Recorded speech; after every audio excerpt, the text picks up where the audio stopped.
Oui, ravie de vous retrouver pour ce troisième webinaire. Vous savez qu'on a mis en place, euh, Julie, je veux bien.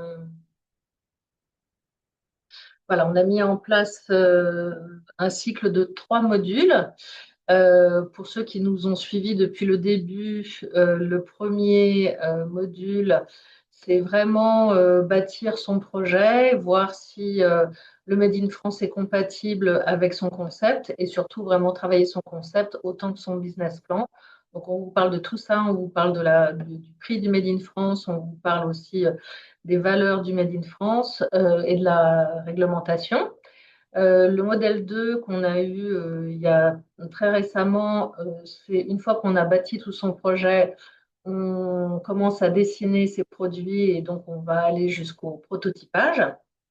Et on vous expliquer dans ce module tout ce qui est attendu de votre part en termes de dossier technique, de recherche de matière, de mentions sur les produits pour que la personne qui va réaliser vos prototypes puisse le faire dans les meilleures conditions. Et on est là aujourd'hui pour le module 3 qui arrive. Bonjour à toutes et à tous à nouveau. Le module 3 aujourd'hui, on est avancé sur tous ces différents points et donc on est prêt à rechercher un atelier pour lancer sa production. Donc, on est vraiment dans le cœur du réacteur et sur la partie très, très concrète, très opérationnelle de développement de ces produits. On va parler de différentes choses. Peut-être avant, vous rappeler qui est la Maison du savoir-faire et de la création. Euh, et, et donc, se présenter par la même occasion. Donc, Julie de la Romanichère, qui travaille à mes côtés, est en charge de toute la communication. Et moi, je suis Sylvie Maignan, responsable de la Maison du savoir-faire.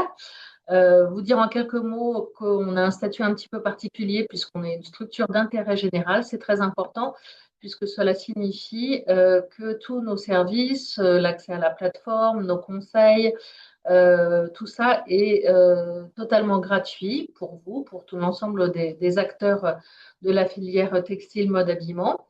On est pour ce faire 100% financé par le défi. Et nous sommes affiliés à l'UFIM, qui signifie l'Union française d'industrie mode et habillement. La structure elle a été créée en 2011. À l'époque, c'était vraiment pour permettre aux donneurs d'ordre de trouver plus facilement l'ensemble des savoir-faire qu'il existait sur le territoire français et donc de présenter les façonniers en particulier hexagonaux. Rapidement, vous précisez les 4 grandes missions que l'on a.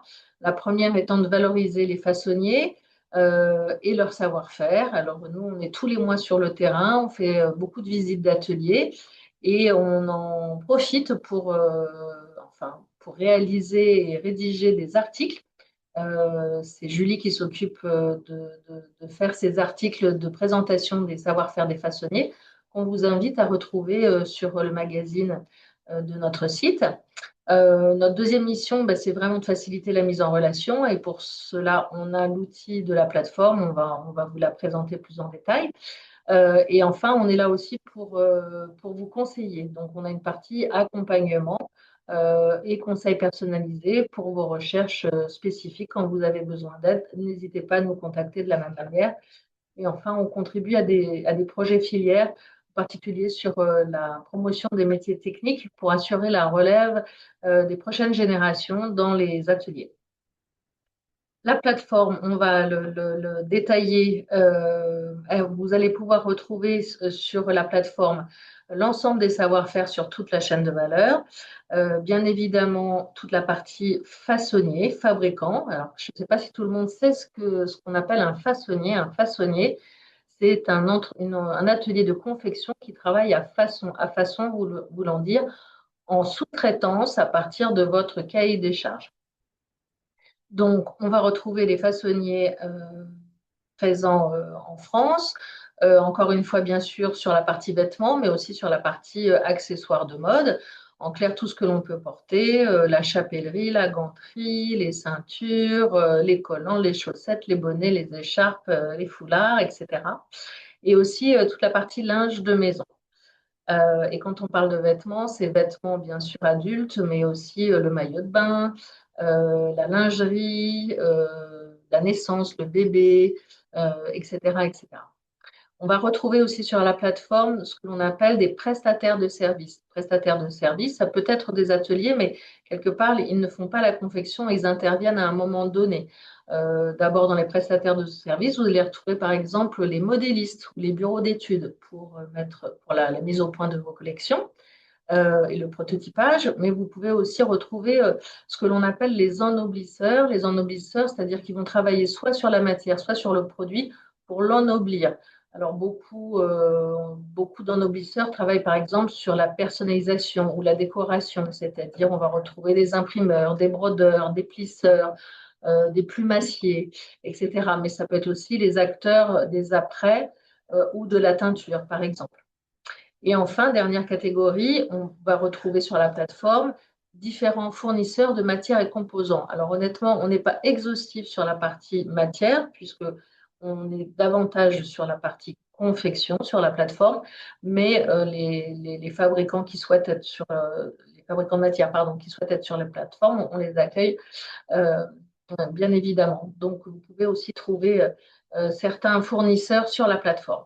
La plateforme, elle est assez puissante puisqu'on a réfléchi à créer un moteur de recherche multicritères. Il y a 12 critères et en les croisant, on arrive à quasiment 200 sélections pour vous permettre de trouver et d'avoir des résultats très, très ciblés et très personnalisé, plus qu'un annuaire ou un inventaire comme ça à l'après-vert. Donc, pour ceux qui ont un accès à la plateforme, on vous recommande, on vous invite vraiment à croiser les critères et affiner vos recherches pour que derrière, vous ayez les bons ateliers qui correspondent à vos demandes.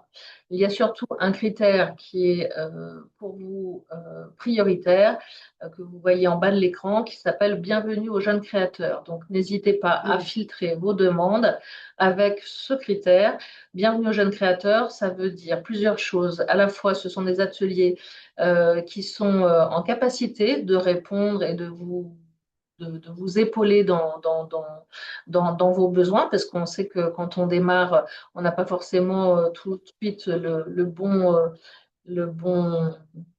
le bon vocabulaire, donc c'est forcément plus de temps, mais c'est aussi, ils sont en capacité de répondre à des plus petites séries, puisqu'on sait que vous avez aussi des contraintes de budget et de quantité. Donc, en tous les cas, ça ne sert à rien de filtrer sans ce critère-là et de contacter des très, très gros ateliers. Il y a un panorama en France, une diversité de différentes typologies d'ateliers. Pour vous, ce qui est le plus important, c'est vraiment de travailler avec des ateliers, encore une fois, qui vont vous correspondre. Donc, ils sont peut-être plus petits, mais ça n'empêche pas qu'ils ont aussi de très bons savoir-faire. Pour accéder à la plateforme, et ça n'est pas pour vous punir, il faut un numéro de SIRET pour accéder à la plateforme, simplement parce que la plateforme, elle est professionnelle et elle est sécurisée. Donc, on ne veut pas que n'importe qui ne soit pas dans l'univers de la création d'habillement ou de confection, puisse accéder à toute cette richesse de savoir-faire et, entre guillemets, puisse importuner les fabricants. Donc, c'est pour cela qu'il faut un numéro de SIRET. Pour ceux qui n'ont pas de numéro de SIRET, de toute manière, à un moment, si vous avez un projet de confection, pour payer des factures de production ou que sais-je, acheter des matières, on vous le demandera. Donc, c'est quasiment obligatoire et ça montre votre professionnalisme. Sur la plateforme, on ne l'a pas dit, on a passé très très vite. Il y a quasiment 600 entreprises répertoriées et on a, comme je le disais, beaucoup de critères et en particulier des critères RSE parce qu'on sait que c'est un vecteur important aussi pour valoriser le Made in France. Alors, on voulait passer rapidement, vous refaire un petit point des différents savoir-faire qu'il existe toujours en France. On vous a remis cette jolie carte des années 60 que vous avez peut-être vu passer sur Internet. Donc, elle date un peu et on voit qu'effectivement, dans les années 60, donc avant les 40 ans de délocalisation, la France avait énormément de savoir-faire textile et habillement, en particulier bien sûr sur toute la partie filature, par exemple dans le Nord, les drapiers, etc.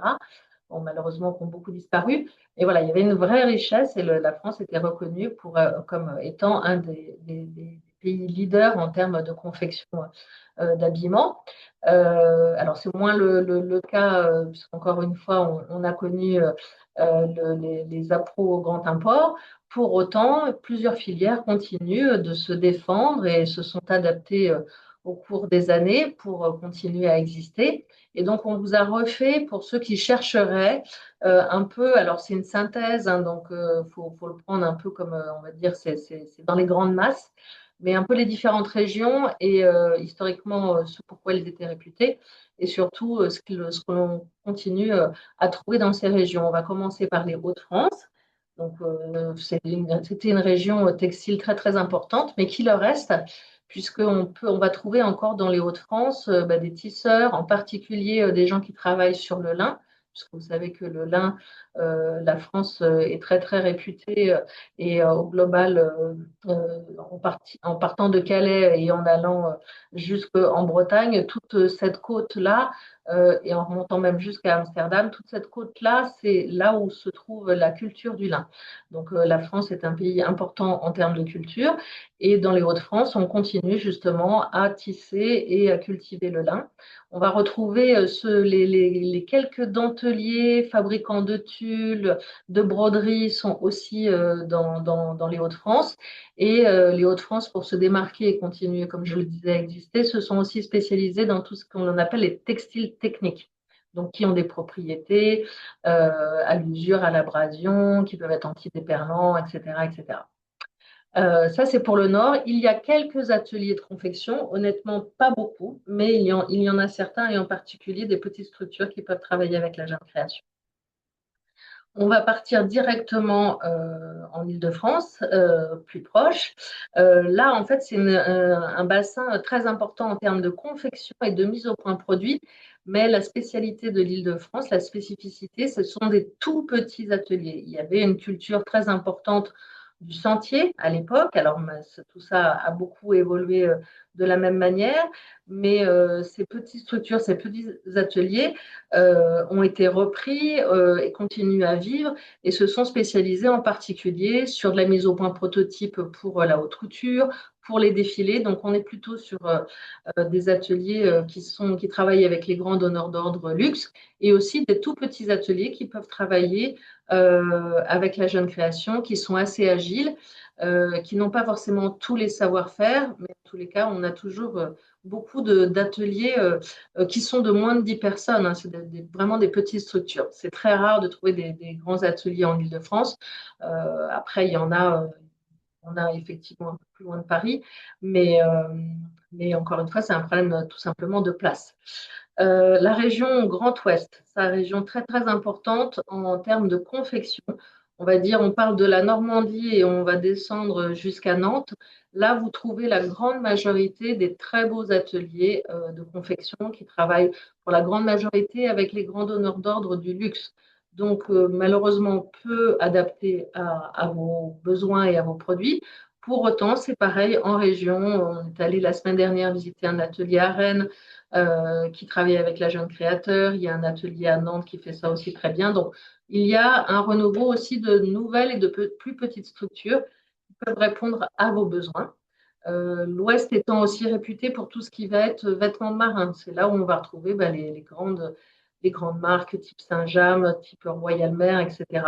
Donc, le vêtement marin, le vêtement technique, le vêtement, toute la partie nautique aussi, les ateliers sont là-bas et aussi la filière lin et chanvre qui continue aussi à se développer. Je vous l'ai dit, hein, ça suit toute la Manche.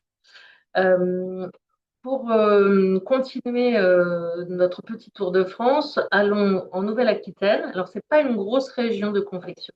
On va retrouver quand même quelques ateliers qui travaillent sur plutôt le sportswear. Bien sûr, on connaît les gros acteurs type Oxbow, etc. Bon, tous ces gens-là sont là-bas sur la partie surfwear. Si vous souhaitez fabriquer des espadrilles, vous pouvez trouver dans cette région. Et donc, il y a aussi plusieurs ateliers D'ailleurs, on va prochainement aller faire des visites dans cette région, justement d'ateliers intermédiaires généralistes en confection d'habillement. Côté est de la France, si on va dans le Grand Est, là on va retrouver comme dans les Hauts-de-France une partie filature tissage, donc l'amont de la matière. Et puis on va retrouver dans les Vosges tout ce qui est linge de maison. C'est là où vous allez trouver ces ateliers-là. Et sur la région de Troyes, vous allez trouver ce que l'on appelle les bonnetiers ou la bonnetterie, c'est-à-dire toute la tricotage et confection de mailles circulaires. La maille circulaire, on va le détailler, mais en clair, si vous cherchez à faire des t-shirts, etc., vous trouvez des ateliers dans la région de Troyes. En descendant sur l'Auvergne, l'Auvergne étant une très très grosse région textile historiquement et qui continue à l'être, pardon, à la fois pour les matières, c'est la capitale, Lyon étant toujours la capitale de la soie. Vous allez trouver aussi la rubannerie, la passementerie à Saint-Étienne. Vous allez trouver tout ce qui est tricotage, maille rectiligne, donc les pulls en clair. Toute la maille, c'est à Roanne, les grands ateliers de tricotage sont là-bas. Et puis, vous allez trouver aussi quelques accessoires comme la ganterie, la chaussure et aussi des textiles techniques parce qu'il y a un pôle de compétitivité en Rhône-Alpes. Et enfin, notre belle région sous le soleil de l'Occitanie, elle, malheureusement, en fait, on voit bien que alors l'Occitanie, il y a quelques ateliers, mais le sud-est vraiment vers Nice, etc., ben, c'est pas une grande région textile. Il faut l'avoir en tête. Sur l'Occitanie, ben, là, bien sûr, historiquement, et ça continue à l'être, c'est là où vous allez retrouver les fabricants de denim et les fabricants de laine. Alors, laine cardée, c'est-à-dire derrière, on va pouvoir trouver des feutriers, des gens qui font des feutres pour faire des chapeaux, qui cultivent donc la laine de mouton et qui vont après la carder pour justement pouvoir travailler la maille tricot. Donc, vous voyez bien que les fabricants de laine sont en Occitanie et derrière, ça va être tricoté et confectionné juste au-dessus à Lyon. C'est une certaine logique. Et en Occitanie, comme on a parlé des feutriers, donc les gens qui travaillent la laine pour faire des feutres qui sont la base majoritaire des chapeaux, vous allez retrouver aussi toute la chapellerie. N'hésitez pas à poser des questions dans le chat. On va prendre un temps d'échange à la fin du webinaire. S'il y a des choses qui ne sont pas claires, pour qu'on puisse y revenir. Mais on pensait que ça vous donnait déjà un peu des grandes bases de où sont les bassins textiles et habillements. Et vous nous direz si cette approche a été utile ou pas surtout. Alors, plus proche de nous, un petit focus aussi sur la typologie des ateliers de confection en France. Donc, en France, on dit qu'il existe toujours 450 ateliers de confection. Tous ne sont pas sur la plateforme, très honnêtement, parce que certains ateliers travaillent avec simplement quelques donneurs d'ordre qui remplissent suffisamment leur carnet de commandes. Donc, pour ne pas faire de déception, ils ne préfèrent pas être sur la plateforme. Ces ateliers de confection, il faut avoir en tête que dans leur grande majorité, ils sont spécialisés par savoir-faire. Ils ont ce que l'on appelle des pics de spécialité, tout simplement parce que maîtriser un savoir-faire, ça demande beaucoup d'expertise, d'expérience, on a besoin de l'intelligence de la main et ça demande aussi des équipements industriels. Donc, souvent, les ateliers ont perfectionné leur savoir-faire et se sont spécialisés sur un type de confection particulière. Néanmoins, et c'est plutôt dans les nouveaux ateliers, la jeune génération dont je parlais, il y a des ateliers qui sont plus généralistes, qui peuvent travailler la maille comme le chaîné trame et qui sont de plus petite taille. Mais on va dire que les grands ateliers, en général, sont spécialisés. Alors, ces ateliers de confection, ils vont pouvoir proposer différentes prestations. Ça, c'est important aussi pour vous dans vos recherches. Vous avez des ateliers qui ne font que la confection. Donc, ils vont vous demander d'avoir déjà votre prototype, tout ça de près. Mais de plus en plus, les ateliers intègrent un bureau d'études en propre dans leurs ateliers. Et donc, à ce moment-là, à partir du moment où vous avez vos matières et bien sûr vos fiches techniques, vous pouvez les consulter pour justement qu'ils fassent la mise au point du produit et après toute la confection. D'autres ateliers vont vous dire, ben non, moi je ne fais pas cette partie mise au point, ce dont je parlais. Pour autant, ils vont vous demander, et ça c'est important parce que souvent les gens ne le savent pas, c'est à vous de faire votre sourcing matière. C'est à vous, donc vous arrivez avec votre dossier technique et vous arrivez avec votre joli carton avec vos matières, vos composants. Il faut tout, vos étiquettes, les boutons, les zips, etc., etc. C'est ce que l'on appelle le travail à façon.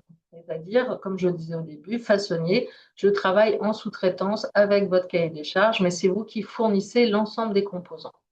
Alors, certains fabricants font de la confection en produit fini. En produit fini, voulant dire, ils achètent les matières premières à votre place. C'est vous qui donnez votre cahier des charges, mais ils vous passent la commande. Mais ces ateliers-là travaillent exclusivement pour les grands donneurs d'ordre ou pour des gros volumes. Donc, quand on se lance, n'attendez pas et ça ne sert à rien de filtrer vos recherches sur la plateforme ou de demander de la fabrication en produit fini puisque quelque part, c'est une prise de risque. Donc, l'atelier, s'il commande les matières à la place à un moment d'un donneur d'ordre, c'est que c'est un important client pour lui, qu'il a suffisamment confiance en lui, qu'il sait qu'il sera payé et qu'il n'y a donc, entre guillemets, pas d'enjeu. Mais pour les marques qui démarrent ou qui sont en développement, c'est très rare qu'un atelier accepte de faire de la production en produit fini. Et ensuite, ces ateliers, je disais, ont différents services. Il y a un service, par exemple, autour de la personnalisation.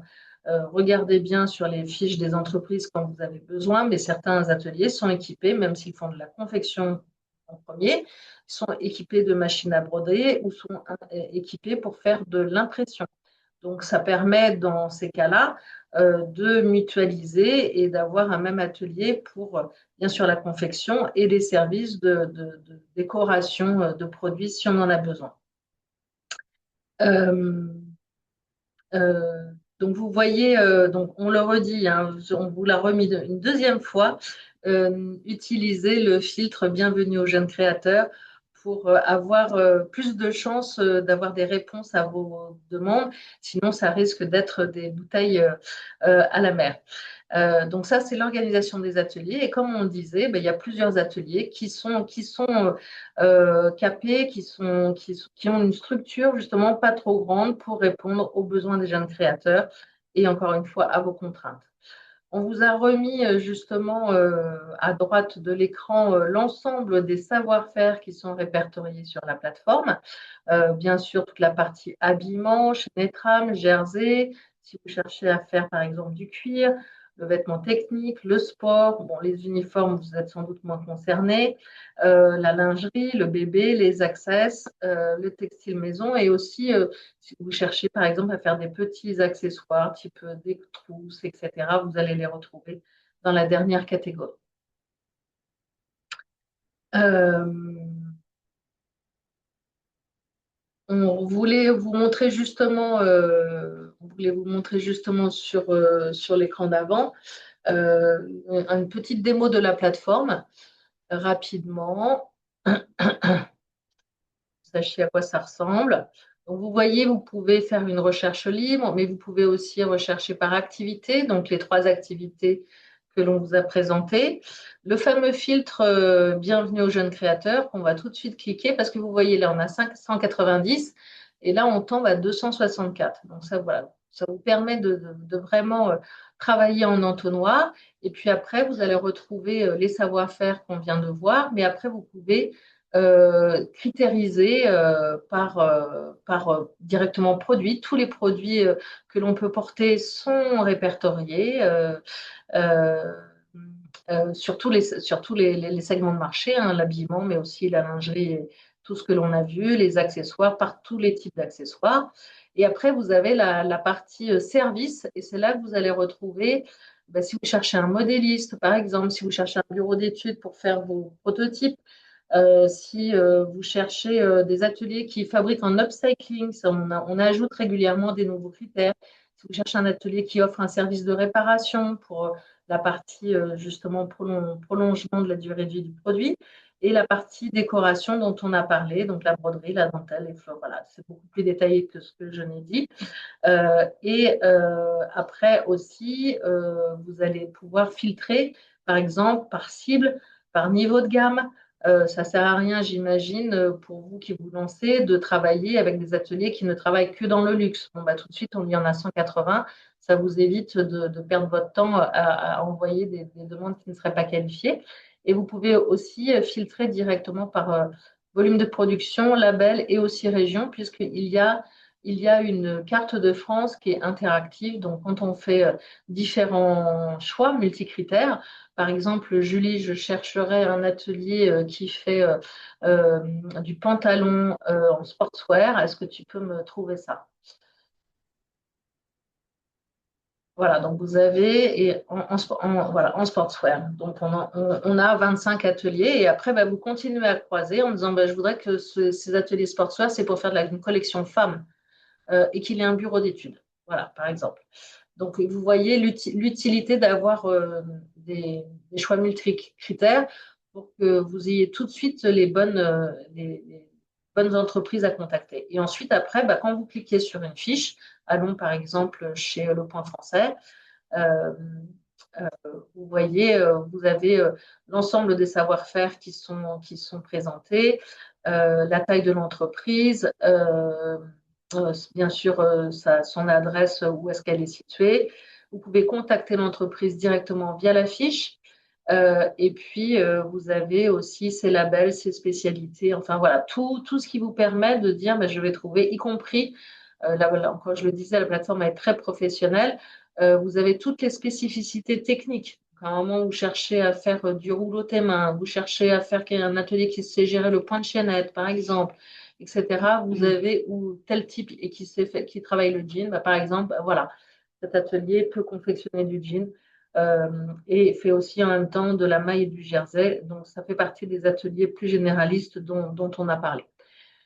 Donc voilà pour l'utilisation de la plateforme qui est encore une fois un outil mis à votre disposition à partir du moment où votre projet il est prêt. Encore une fois, ça ne sert à rien de contacter des ateliers si vous n'êtes pas prêt à vraiment lancer la partie confection. Euh, pour continuer, on voulait aussi, après les savoir-faire, vous faire une petite mention de lexique technique, puisque nous, on a au quotidien des personnes qui nous appellent pour rechercher des savoir-faire. Et la partie confection, d'abord, c'est une partie industrielle, hein. Donc, il faut connaître les termes. On va dire, quand on est dans la recherche d'un atelier de confection pour de l'habillement, en particulier, ce qui est quand même la grande majorité, il y a deux grandes catégories. On parle d'habillement chaîne et trame, donc tout ce qui va être en clair en matière tissée, hein, tous les tissus avec un fil de chaîne, un fil de trame, donc issu du tissage. Et dans les savoir-faire, vous avez vu sur la plateforme, il y en a quatre, tailleur, flou, sportswear et jean. En sportswear et jean, je pense que ça pose de problème à personne. Par contre, tailleur et flou, surtout flou, je pense que c'est une notion qui n'est pas bien appréhendée. Donc, savoir-faire tailleur, je vous le disais, les ateliers sont souvent répertoriés spécialisés par savoir-faire. Savoir-faire tailleur, ça veut dire c'est un atelier qui va confectionner uniquement des vêtements structurés. Qu'est-ce qu'on appelle un vêtement structuré? C'est bien sûr tout ce qui va être très construit, comme les costumes, les tailleurs, les chemises, ce que l'on appelle aussi la catégorie des vêtements de dessus, on appelle ça des pièces à manches. Donc les manteaux, les vestes, etc. Ce sont des pièces à manches. Ces ateliers tailleurs font aussi des pantalons ou par exemple des jupes droites. Donc vraiment structuré, construit. À l'opposé de ce savoir-faire tailleur, il y a le savoir-faire de floutier. Les ateliers qui font du flou, et on parle même aussi de grand flou, ce sont les ateliers qui sont spécialisés dans la confection de vêtements délicats et surtout qui utilisent des matières fluides, des matières délicates, sophistiquées comme l'organza, le tulle, le crêpe, la soie, le satin. Donc, ce sont des matières fluides, légères, et donc elles sont plus difficiles à travailler. Ça demande un savoir-faire spécifique, un vraiment manuel spécifique, et c'est ce qu'on appelle la maîtrise du flou. qu'est-ce qu'on va confectionner? À quel moment on recherche un floutier? C'est quand on est sur des produits qui sont pas près du corps, qui sont plus blousants, qui sont plus vaporeux, comme des robes, des jupes et vraiment la blouse, le petit chemisier féminin. Donc voilà pour la partie chaîne et trame. Et de la même manière, on a des ateliers qui sont mailles et jersey et qui font par exemple le tricotage et la confection. Donc, habillement maille et jersey, c'est l'ensemble de tout ce qui est maille, donc à l'opposé du chaîne et trame, donc que l'on confectionne de la maille coupée cousue. La maille coupée cousue, c'est la maille qui va servir à faire les t-shirts, les sweatshirts, les polos, les joggings. C'est tricoté sur des métiers circulaires. C'est pour ça qu'on appelle ça la maille circulaire ou la maille coupée cousue. On tricote en rond. C'est le métier à tricoter que vous voyez en haut sur la slide. Et ensuite, c'est tricoté en rond. Et après, on va couper de chaque côté pour faire des pans de matière maille. À l'inverse, quand on recherche un fabricant de pull, c'est un fabricant qui travaille ce que l'on appelle la maille rectiligne. Les métiers, vous le voyez, ce sont des métiers qui vont monter les rangs de tricot de gauche à droite, comme certains ont pu peut-être avoir des grands-mères qui avaient une machine à tricoter familiale. Donc, ça fait des va-et-vient de gauche à droite. Donc, c'est tricoté de manière horizontale. Donc, ces deux techniques de tricotage permettent à la fois pour certains, donc maille jersey, encore une fois, de faire des produits fins en maille, comme on l'a dit, toute la bonneterie, hein, t-shirt et autres, et de l'autre côté, de faire des pulls, de faire des bonnets, des écharpes, des cardigans, que sais-je, tout ce qui est du tricot, oui, on va dire pull. Voilà. Je ne sais pas si c'est pertinent pour vous et précis, mais je pense que quand on recherche un atelier, c'est bien d'être dans la connaissance technique et de pouvoir directement contacter les bonnes personnes. On insiste beaucoup sur ça, mais nous, on voit beaucoup de demandes qui sont faites et qui malheureusement ne vont pas aboutir parce qu'elles ne sont pas précises ou alors les personnes ne s'adressent pas aux bons ateliers en fonction des savoir-faire. Donc, les deux grandes catégories vraiment à mémoriser, chaîne et trame et maille. Et dans le chaîne et trame, tailleur flou. Et dans la maille, le coupé cousu ou la maille pull. Allez, moi, je fais une pause. Julie, à toi. Donc, pour rentrer dans le vif du sujet, donc trouver son partenaire fabricant, on a pu l'évoquer dans les précédents webinaires, mais effectivement, l'objectif, c'est de convaincre le fabricant avec lequel vous voulez travailler, parce qu'effectivement, lui, il a son carnet de commandes, il a son planning qui peut être potentiellement fait, et en fait, c'est à vous de le convaincre de vous soutenir dans votre projet et de vous trouver une place dans son planning de production. Et donc, pour le convaincre, il y a plusieurs prérequis, notamment déjà arriver avec un projet qui est bien défini, ou que ce soit sur l'aspect financier, sur l'aspect conceptuel et même sur l'aspect technique à proprement parler. Il faut vraiment arriver avec un bagage solide pour défendre votre projet, première chose.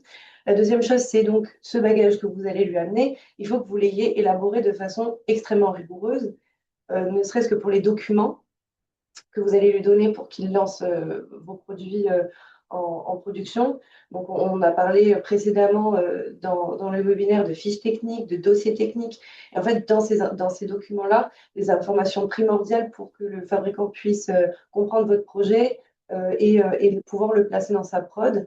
Donc, ça peut être la quantité à produire, voilà. Et alors, vous aussi, ce qui est très important lorsque je parlais d'un projet au niveau financier qui est établi, ce sur quoi on a beaucoup insisté aussi sur les précédents webinaires, c'est que vous ayez une idée relativement précise de votre prix de vente et donc avec votre marge de votre prix façon. Et ça, c'est extrêmement important pour ne pas avoir un décalage trop important avec le fabricant quand vous allez commencer à échanger avec lui. Donc tout ça, ça se travaille avec le business plan. On a aussi recommandé des entités qui peuvent vous accompagner sur ce travail-là. Mais c'est vraiment important d'arriver dans un atelier avec une idée précise de votre projet, de votre budget, etc. Dans la même idée, avoir un langage professionnel. Donc voilà, donc enfin, Sylvie vous a parlé des deux grandes catégories de savoir-faire. Il y a même tout ce qui peut être vocabulaire de finition, de couture que vous souhaitez sur votre produit. En fait, il faut vraiment que que vous soyez professionnel dans le contact que vous allez avoir avec le façonnier, parce que c'est comme ça qu'il va avoir confiance en vous et va vous donner de la place dans son planning. Et donc, pour faciliter tout ça et créer ce climat de confiance et d'idée de partenariat, parce que c'est ce qu'on promeut aussi, et c'est ce qui marche le plus, c'est vraiment d'échanger, d'être proche de votre fabricant. C'est un partenariat, c'est pas de la sous-traitance sans contact humain aussi. Il faut échanger, il faut aller rencontrer votre fabricant, il faut visiter les ateliers, voir comment il travaille, comprendre ses contraintes, pour pouvoir échanger beaucoup plus facilement et avoir des projets qui sont viables en production. Voilà. Je ne sais pas si tu veux rajouter quelque Non, non, chose. c'est tout bon. Ah, c'est bon. Donc, on parlait justement de construire une relation partenariale. Donc, on a, de par l'expérience et nos visites d'atelier, on a pu établir quelques règles d'or pour vous permettre d'anticiper ces partenariats. Donc, premier point, choisir un fabricant aligné avec vos valeurs et besoins. Donc, ça, c'est donc par les échanges, etc. Ça peut être vos valeurs d'un point de vue RSE, d'un point de vue artistique aussi, mais après aussi au niveau taille de l'atelier et donc la quantité que vous allez lui demander, etc. Il faut que vous soyez en accord avec vos valeurs, donc je viens de citer, et vos besoins réels. Ça ne sert à rien d'aller dans un atelier qui a des minimums de commandes de 150, 200 alors que vous voulez 50, 70 pièces pour, euh, pour une première série. Quand on parle de valeur, je voudrais juste rajouter, beaucoup d'ateliers ont une vraie démarche sociale et bien sûr RSE et sociale au titre de l'inclusion. Donc beaucoup d'ateliers maintenant, par exemple, emploient des personnes issues du handicap ou issues des personnes des migrants, des réfugiés, etc. Donc si vous êtes sensible ou des personnes, des femmes éloignées du monde de l'emploi, qui sont formées, qui sont remises justement dans un cadre de vie sociale justement plus acceptable. Si ce sont des choses que vous souhaitez mettre en valeur, vous, dans votre communication et dans votre concept, c'est aussi ça quand on parle de valeur, c'est d'aller vers un atelier qui, en termes de ses pratiques, ressemble à celle de votre marque ou à celle que vous voulez défendre. Donc, deuxième point, communiquer clairement et régulièrement. Donc, j'ai un petit peu abordé juste avant. C'est dans cette notion de partenariat, c'est vraiment être clair sur vos attentes, sur vos besoins. Après, il y a énormément d'ateliers aussi qui sont ouverts à l'échange, justement, pour vous dire, oui, alors moi, je pense que pour rentrer dans le budget, cette finition-là n'est pas indispensable. Qu'en pensez-vous, etc. Il y a vraiment une possibilité d'échanger et donc en communiquant clairement sur vos besoins et vos attentes, eh ben, le façonnier va faire de même et c'est là où vous allez avoir des partenariats qui sont déjà fluides et clairs. Voilà, à anticiper, voilà, comme on disait, n'attendez pas que des problèmes surviennent pour échanger, anticipez. Et soyez précis. On vous a mis là justement une demande d'une jeune marque qui, puisqu'on vous a dit sur la plateforme, on peut envoyer directement un mail sur les fiches entreprises. On vous a mis justement une marque qui s'est très bien adressée puisqu'elle dit exactement ce qu'elle recherche. Elle dit le produit, elle dit la matière, elle dit ses quantités. Elle montre qu'elle est flexible puisqu'elle dit dès que possible. Elle donne les gradations, le nombre de tailles. Donc, tout ça, c'est clair. Donc, elle a plus de chances que l'atelier lui réponde. À l'inverse, si c'est bonjour, je souhaiterais confectionner ma nouvelle collection, pourrons-nous en parler? Bon, bah là, l'atelier, il faut vous dire qu'ils sont sursollicités. Il y a beaucoup de demandes qui, malheureusement, n'aboutissent pas parce qu'elles ne sont pas précises. Donc, ne vous adressez pas aux ateliers tant que vous n'avez, encore une fois, on le répète, on rabâche, vraiment tout de près et surtout d'être vraiment dans la précision de votre demande. Dans cette même idée, voilà, donc s'acculturer à la technicité et au savoir-faire de la confection, c'est effectivement arrivé en ayant bien compris quel savoir-faire l'atelier avait, enfin a en tout cas quand vous y allez. Donc connaître également donc sa taille, les potentiels embellissements dont on parlait, de finition, de décoration textile, comme on dit, de savoir où vous mettez les pieds et de comprendre le savoir-faire.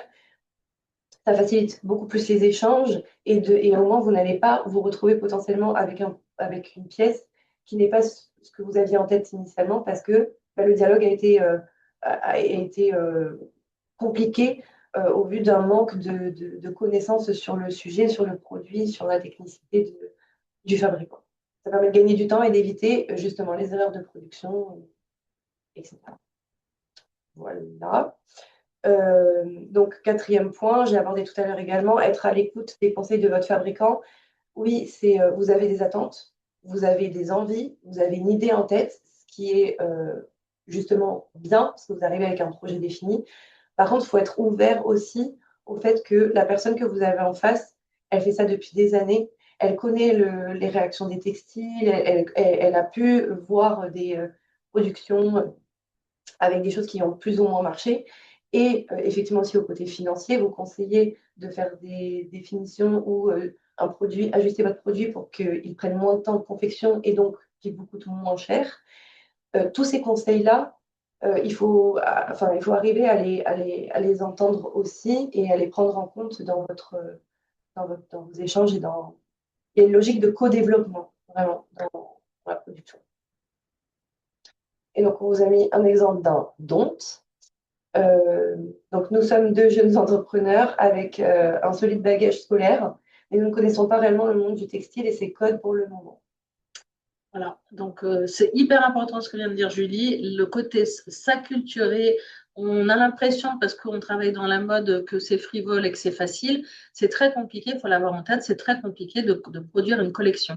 Donc, si vous n'avez pas le langage, si vous ne connaissez pas les termes, vous ne connaissez pas les termes, pardon, n'hésitez pas aussi à vous former. Il y a des formations hein, pour justement euh, comprendre comment cela fonctionne. Mais encore une fois, si vous n'êtes pas précis, si vous ne savez rien, ben, l'atelier, il est juste pas rassuré et il se dit, oh mon Dieu, je vais perdre trop de temps à tout expliquer. Quelque part, c'est de la formation. Il faut bien vous dire, comme l'a dit Julie, les ateliers, ils ne vous attendent pas. Ils ont leur carnet de commandes, ils ont déjà leur carnet, leurs clients récurrents. Donc, à un moment, s'ils vont travailler avec vous, c'est qu'un et d'une, vous avez paru très sérieux. De deux, que votre projet est intéressant, différent, novateur, créatif, et de trois, que derrière, vous avez un minimum de connaissances de comment ça se passe la production. Si ce n'est pas le cas, eh ben, il faut repartir, c'est comme au jeu de loi, il faut repartir au départ et avancer sur tous ces sujets-là. Et oui, et l'écoute, parce que un atelier nous a dit, c'est ceux qui font qui savent. Et ben, c'est exactement ça. Les ateliers, ils fabriquent, donc c'est eux qui savent. Et il ne faut pas hésiter à écouter leurs propositions, souvent de simplification, pour que le prix façon Made in France passe dans votre business plan. Soyez ouverts aux propositions et à l'échange et au co-développement de votre production avec votre fabricant. C'est souvent les meilleurs partenariats.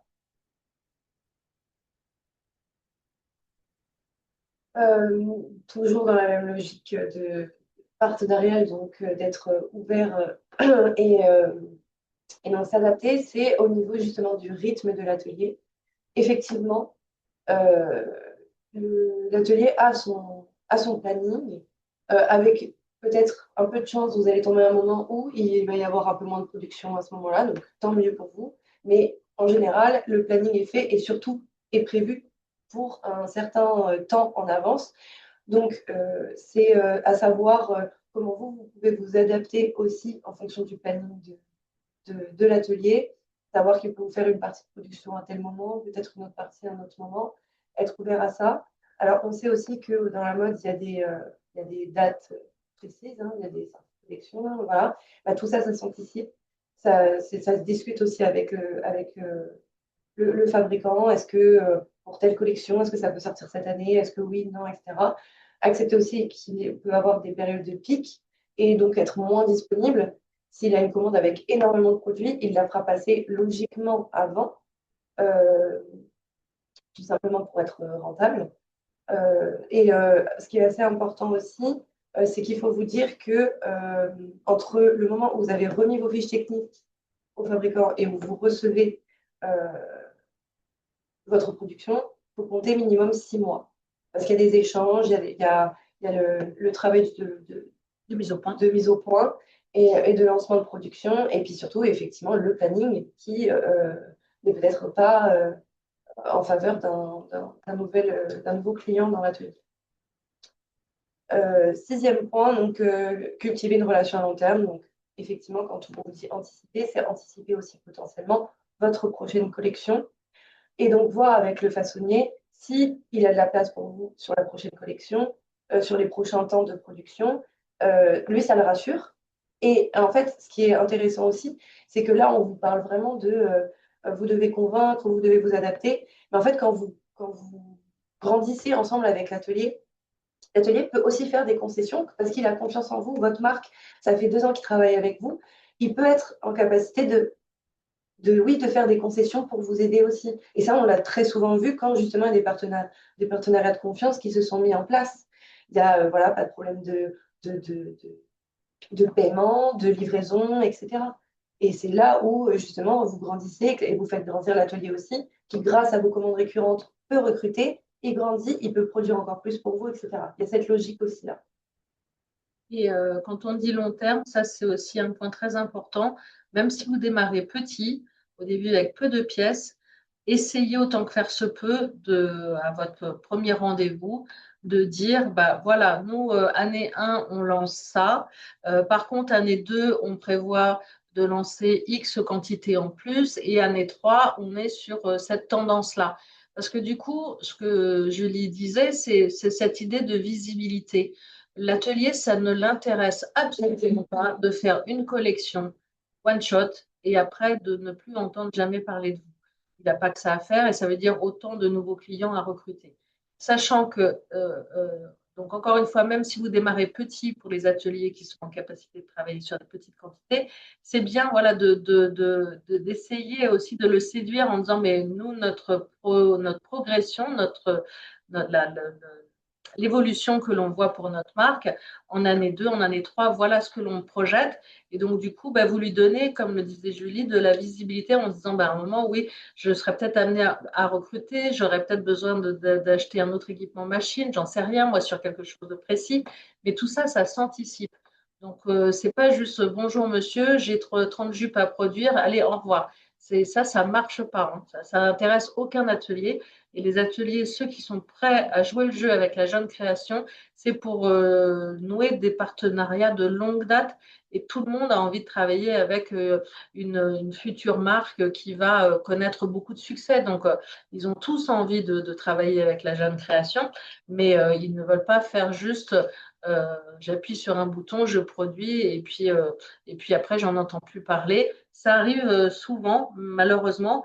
Et donc ça, c'est vrai que c'est pas une bonne manière de faire, puisque derrière, bah, votre atelier, il n'aura pas envie de continuer. Hein.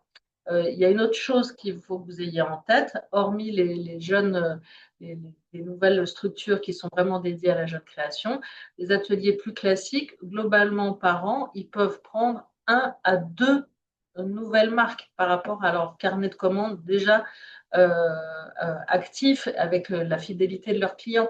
Donc, vous voyez que c'est très peu. Donc, encore une fois, il faut s'insérer dans les trous de souris et bien comprendre, ça c'est hyper important tactiquement, où sont les creux de production. Parce que sur un creux, justement, vous pouvez passer plus facilement que si vous êtes en plein sur les périodes de pic.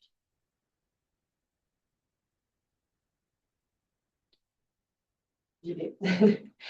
Euh, donc oui, là c'est plus 2 conseils, on va dire, d'un point de vue communication et valeur justement portée par le Made in France. Donc en fait déjà c'est rentabiliser en fait le fait de produire en France et surtout, enfin, ce qui veut dire que vous allez produire en circuit court. Vous allez avoir une proximité avec les fabricants. Les ateliers ne sont pas forcément extrêmement loin de chez vous. Vous pouvez suivre la production. Ça, et ça, donc, ça limite évidemment les trajets. Donc, le côté circuit court en termes de responsabilité. Traçabilité également, extrêmement important, et ce qui est de plus en plus recherché par le consommateur. Euh, Ça, c'est un conseil dans la communication qui pourrait être très intéressant en valorisant également justement le façonnier avec lequel vous travaillez, valoriser cette collaboration, cette proximité et cette assurance de la provenance du produit et de toutes les étapes de confection. Et voilà, parce qu'en fait, le Made in France, on est bien d'accord, il y a cette idée préconçue que voilà, avec un coût façon qui est plus élevé, il s'agit de rentabiliser cet investissement financier et voilà, de ne pas le laisser de le passer sous silence dans votre communication et dans les valeurs de votre marque. C'est un gage de qualité, c'est un gage de proximité, de sourcing et de différentes étapes, des savoir-faire français qui sont quand même reconnus à l'international. Euh, donc voilà, c'est ça, on va dire, on finit sur des conseils de communication en lien avec justement ces partenariats avec les fabricants français.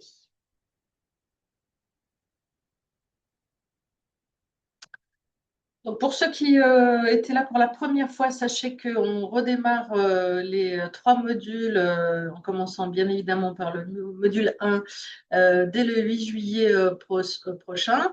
Et ensuite, on fera en septembre et en octobre les deux modules suivants.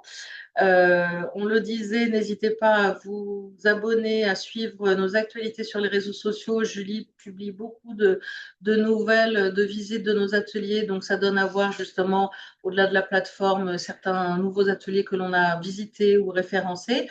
N'hésitez pas non plus à regarder le magazine et les différents savoir-faire, les différents articles dont on fait la promotion. Et puis surtout, il nous reste une dizaine de minutes pour répondre à vos questions. Je rajouterai juste sur les réseaux sociaux, oui, effectivement, donc les visites d'ateliers, la mise en avant des savoir-faire que vous pouvez voir, qui existent en France, mais aussi sur LinkedIn, on partage aussi pas mal déjà les temps d'inscription aux différents incubateurs qui peuvent vous accompagner justement dans ce projet-là. Et on vous le souhaite ultérieurement des prix et des aides euh, dans la mode, dans l'univers des fédérations. Donc, on essaie de partager un minimum d'éléments comme ça qui peuvent vous aider. Et voilà, donc on vous écoute pour les questions. A-t-on des questions dans le chat? J'ai cru voir que oui. Oui, On moi a j'ai une parlé. question. Oui, Euh, bonjour. vous avez, j'essaie de communiquer avec des fabricants Oui. et ils m'ont demandé de leur envoyer mes designs. Hum. C'est pour de la maroquinerie, des sacs à main. Et en fait, j'ai envoyé un accord de confidentialité avant et ils n'aiment pas trop en général. Donc, je ne sais pas si ça se fait en France ou pas. Avant d'envoyer les designs, envoyer un accord de confidentialité. Souvent, ils n'ont pas le temps. Donc, je Alors, pense que je vais devoir protéger les designs auprès de l'INPI et après envoyer les designs pour essayer de les convaincre. ah bah, de toute manière, c'est mieux de les protéger, hein. S'il y a quelque chose de spécifique, oui, il faut les déposer auprès de l'INPI. Après, ça dépend en fait. C'est vrai que les ateliers qui travaillent avec les grands donneurs d'ordre, ils sont habitués à signer des billets. C'est vrai que de la part des jeunes créateurs, ça les fait entre guillemets un peu sourire parce qu'ils se disent bon bah c'est notre métier, on fait ça par cœur, on va rien en faire au design, donc c'est vrai que pour eux, c'est une perte de temps parce que c'est entre guillemets de la paperasse. Il faut imaginer que dans les petits ateliers, il y a pas forcément, il y a la responsable d'atelier avec, enfin la dirigeante d'atelier avec forcément un chef d'atelier qui va gérer la coupe, la charge de travail, le montage. Mais il n'y a pas forcément d'assistante, etc. Donc bah, tout ça, c'est soit encore une fois, vous avez visité l'atelier, vous avez déjà un contact humain, vous voyez comment ça se passe. Et là, bah, j'allais dire, c'est comme dans toute relation humaine, vous êtes prêt à faire confiance. Mais de toute manière, si c'est sans avoir vu l'atelier envoyer des designs, ça ne sert à rien. Ça ne sert à rien. Donc, et c'est là, je comprends, vous voulez vous protéger en disant, je vais demander un NDA. Et là, l'atelier se dit, ben, on se connaît même pas, on s'est jamais vu, il faut déjà que je signe un document de confidentialité. Lui aussi, il a besoin de vous voir pour savoir de toute manière s'il a envie de travailler avec lui, avec vous ou pas. Ouais, je Donc, comprends. Ouais, c'est c'est sûr. vraiment une relation de partenariat collatérale, quoi. C'est pas une relation de subordination.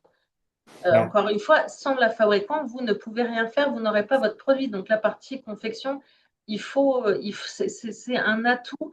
On entend autant d'histoires, de très belles histoires, où ça se passe très bien entre des marques et des fabricants qui ont vraiment cette relation partenariale, voire ça peut arriver très amicale.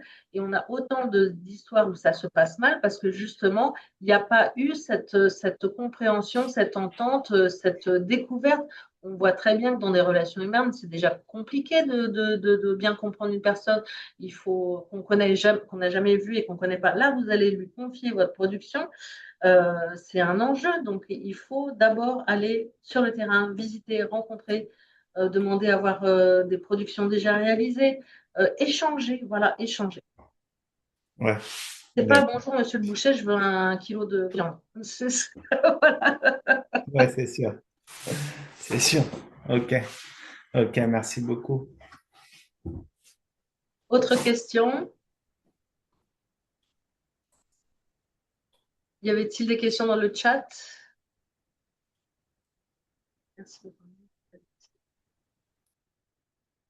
Dispositif de ressources ou outils internes pour modéliser l'information.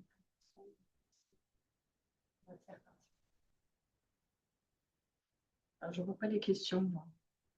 Je te lis. Ah oui, je veux. Merci pour ce contenu très utile. Avec plaisir. Disposez-vous de ressources ou outils internes pour modéliser un projet textile? Estimation des prix façon, marge cible, coût matière par typologie produit. Alors ça n'existe pas. Ça, c'est pareil, c'est une spécificité du textile. Ça n'existe pas dans le sens où les produits ne sont pas tous les mêmes. Donc, on ne peut pas vous dire, en tous les cas, nous, on n'a absolument pas la compétence. Le coût façon, il va être donné à partir du moment où on a étudié votre dossier technique. Typiquement, vous demandez du surjet, ou vous demandez de la couture anglaise, ou vous demandez sur un foulard du rouleauté main. Toute la partie confection, type de couture, ça a un impact majeur sur le temps de confection. Donc, il n'y a pas de standard de prix. Ça dépend vraiment de votre cahier des charges et surtout des quantités. Moins vous aurez de quantités, plus le prix sera élevé. Il y a des ateliers qui ont, par exemple, des barèmes avec des augmentations si les quantités baissent, parce qu'il y a des charges fixes qui sont des charges de mise au point, de réglage des machines pour votre produit. J'en sais rien, moi, si c'est un pantalon très épais et que avant vous lui avez donné un t-shirt, il faut vous dire qu'il va passer déjà quelques temps à régler ces machines pour les adapter à cette nouvelle production. Donc, après, c'est des économies d'échelle. Plus il y a de quantité à produire, bah, toute cette partie coût fixe, elle est aplatie. Moins il y a de quantité à produire, bah, toute la partie coût fixe, elle est plus élevée. Donc, le prix façon, il dépend du nombre de produits à créer, à produire, pardon. Il dépend du niveau de finition que vous allez demander, et en particulier sur les montages et sur le type de couture. Plus c'est exigeant, bah forcément, plus le prix est élevé parce que bah, faire de la couture anglaise, ça prend beaucoup plus de temps que de faire un flat lock. Mais ça, c'est vous. Donc, il faut pas attendre à avoir des prix comme ça, genre un t-shirt à confectionner, ça coûte tant. C'est comme si on rentrait dans une pâtisserie et qu'on disait, je sais pas moi, ah ben, un gâteau, ça coûte combien à faire? Vous voyez bien la diversité des gâteaux qu'on peut trouver dans une pâtisserie. C'est la même chose en confection. Donc, ça dépend de la complexité de votre produit. J'en sais rien. Moi, s'il y a énormément de montage, de couture, s'il y a des mélanges de matières, des découpes, etc., forcément, le prix façon, il va être plus élevé. Le prix façon, il est euh, calculé à partir du coût minute humain et du nombre de minutes qu'il va falloir qu'il va falloir faire pour fabriquer. Donc, c'est le coût minute salarial basé sur, en général, supérieur au SMIC, parce que c'est rare que les ateliers rémunèrent leur personnel uniquement au SMIC, c'est supérieur. Et après, au temps. Donc, plus le vêtement est complexe, plus il faut du nombre de minutes. C'est pour ça que quand Julie disait accepter les conseils de votre atelier, souvent l'atelier est là pour dire, bah, tu vois, là, tu m'as demandé de faire ça, tel type de couture. Bah, si on simplifie le montage, tu as demandé 3 poches sur ton produit, peut-être que 2, c'est simplement utile. Tu as demandé une doublure avec du thermocollage, etc. Mais peut-être que la veste, on l'a fait simplement, on l'a fait plus simplement. Voilà. Donc, écoutez les conseils parce qu'encore une fois, l'enjeu va être de rentrer dans un prix façon, acceptable par rapport à votre positionnement prix.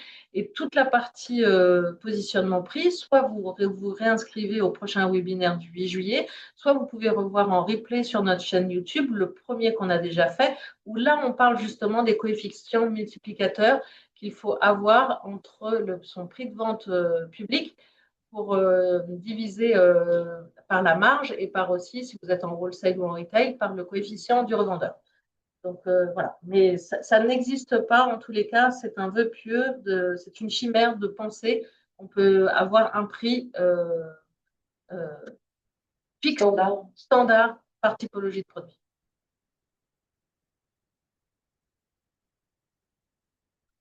Un atelier de confection va être répertorié sur la plateforme. Il lui faut un minimum de salariés ou alors ouvert aux très petits ateliers. Peut-il être répertorié sans bureau d'études? Alors, les ateliers, oui, sans bureau d'études sont répertoriés, puisque, encore une fois, historiquement, certains ateliers n'ont jamais eu de bureau d'études parce qu'ils font que de la confection. Ils travaillent souvent en co-traitance avec un bureau d'études qui va faire la mise au point, ou ils travaillent, là, on a visité un atelier qui travaillait avec une modéliste indépendante pour faire la mise au point, où ils font la confection. Après, on n'a pas de limite de taille. On peut avoir des ateliers qui sont de peu de personnes. Encore une fois, nous, ce qui nous importe, c'est la qualité des savoir-faire. Typiquement, j'ai en tête une femme qui était premièrement d'atelier chez Dior, qui a quitté l'atelier pour des raisons personnelles, familiales, pour partir en Bretagne. Bon, elle a monté son atelier, elle travaille toute seule. Par contre, elle a un super talent de grand flou, voilà, et des bons équipements. Et donc, elle peut faire, bien sûr, elle ne va pas avoir une grande productivité, mais elle a son savoir-faire. Donc, nous, on est vigilant en termes de savoir-faire, de qualité de confection et surtout d'entretien et d'organisation de l'atelier.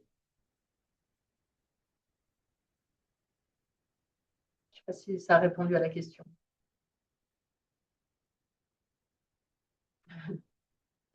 Autre question? Non, on a fait le tour.